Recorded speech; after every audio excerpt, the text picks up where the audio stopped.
নমস্কার বন্ধুরা, বেঙ্গল আয়ুর্বেদ চ্যানেলে তোমাদের সকলকে অনেক অনেক স্বাগত। আমি Prantik Guha, Xavier State Ayurvedic medical college and হসপিটালের ফাইনাল ইয়ার ছাত্র। সো এর আগে আমাদের এমবিবিএস বিডিএস কাউন্সিলিংয়ের রাউন্ড ওয়ানের রেজাল্ট বেরিয়ে যাওয়ার পর সেই রাউন্ড ওয়ানের সিটের সারেন্ডার কিন্তু একটা ফার্দার নোটিশে বেরিয়ে গেছিলো। আর সেই নোটিশে ক্লিয়ারলি বলা ছিল যে একটাই ডেট দেওয়া মেনশন করা ছিল যেখানে সিট সারেন্ডার করতে হতো।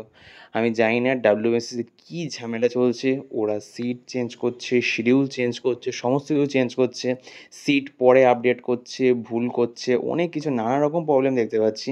সিট সারেন্ডার কোনো দিন একটা রাউন্ডে দুবার সিট সারেন্ডার কোনো দিন আমি হতে দেখিনি, বাট এখানে সেটা দেখছি। জানি না কী ওদের মাথায় ঘুরছে, আর তাও ডেটগুলো সব ভুলভাল দিয়েছে। মানে ভুলভাল না, ওদের নোটিশ অনুযায়ী ঠিক আছে, বাট এটা জেনারেলি হওয়ার কথা নয়।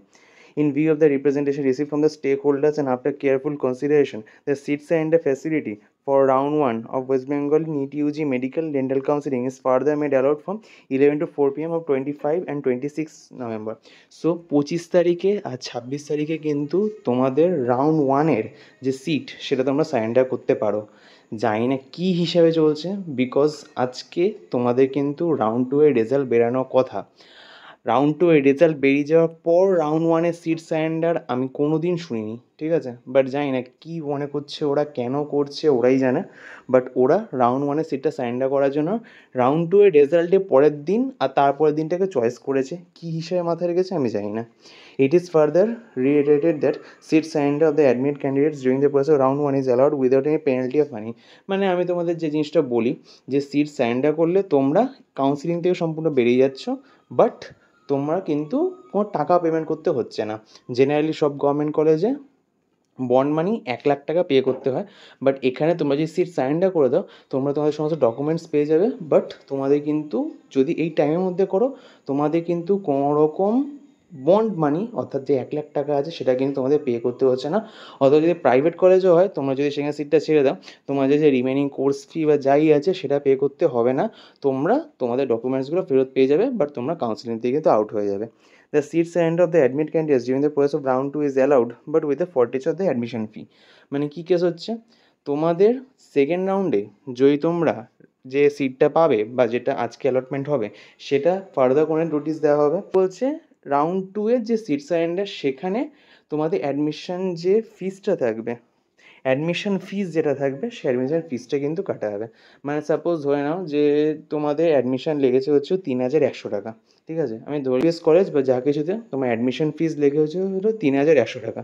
সো তোমরা যদি এখন সিট সারেন্ডার করে দাও রাউন্ড টুতে গিয়ে, তো রাউন্ড টু এর সিট সারেন্ডারের পর তোমাদের যে অ্যাডমিশন ফিস থাকে সেটা কিন্তু পুরো কাট হয়ে যাবে। Same for private college. Private কলেজে জেনারেলি ফার্স্ট ইয়ারের যে ফিস আছে সেই ফার্স্ট ইয়ারের ফিসটা অ্যাডমিশনের টাইমে নিয়ে নেওয়া হয়। সো তোমরা যদি এই সিটটাকে ছেড়ে দাও, তোমরা যদি এই সিটটাকে সারেন্ডার করে দাও, তবে তোমাদের ডকুমেন্ট ফেরত পেয়ে যাবে, তোমাদের ফার্দার টাকা যে সেগুলো দিতে হবে না। বাট রাউন্ড টুতে যেহেতু তোমরা সিটটাকে ছেড়েছো তোমাদের কিন্তু যে অ্যাডমিশন ফি সেটা চড়ে যাবে। Such candidate must apply in person before the admitted college for seat surrender and must receive server generated seat surrender letter. তো প্রত্যেক ক্যান্ডিডেটকে নিজে থেকে কলেজে প্রেজেন্ট থাকতে হবে, আর সেই কলেজে গিয়ে তাদের কিন্তু এই সার্ভার জেনারেটেড এই লেটারটা তাদের জেনারেট করতে হবে, না হলে কিন্তু সিট সারেন্ডার হবে না। কারণ তোমাদের অ্যাডমিশন ফিস দেওয়া হয়ে গেছে, তোমাদের তো আর সেটা বেশ চেঞ্জের ব্যাপার নেই। তোমাদের নিজে গিয়ে নিজের দায়িত্বে সেই নির্দিষ্ট ডেট 25, 26 বা রাউন্ড টুতে যে আলাদা ডেট দেওয়া হবে সেই ডেটে কিন্তু তোমাদেরকে এটা চেঞ্জ করতে হবে, সেই সিট সারেন্ডার করতে হবে। Otherwise the name of the such candidate shall continue to appear in the admit candidate list of the said college. কারণ স্বাভাবিক, তোমাদের যদি অ্যাডমিশন ফিস দিয়ে তোমাদের যদি অ্যাডমিশন নেওয়া হয়ে থাকে তবে তোমাদের সেই নামটা দেখাবে যতক্ষণ পর্যন্ত তোমরা সেই সিটটা সারেন্ডার করছো গিয়ে। Such the candidate is however not allowed for further any counseling process. তোমরা কোনো ফার্দার কাউন্সিলিংয়ে প্রসেস করতে পারবে না। The seat surrender is not allowed from round 3 counseling. Any further counseling, the process is over. The seat surrender with payment of the bond facility in possible only after the counseling of all rounds is over for 24-25. মানে তোমাদের এই counselling শেষ হবে, তারপরে যদি তোমরা seat surrender করো তখন তোমাদের বন্ড অ্যামাউন্ট যেটা আছে 1 লাখ টাকা সেটা কিন্তু পে করতে হবে। ওটা আফটার কাউন্সিলিং, তার আগে নয়, ঠিক আছে? This in the candidates public, ঠিক আছে? তো এটা ছিল সিট সারেন্ডার নোটিশ। আশা করছি আয়ুষ কলেজের রাউন্ড ওয়ানের সিট সারেন্ডার নোটিশও কিন্তু খুব তাড়াতাড়ি চলে আসবে।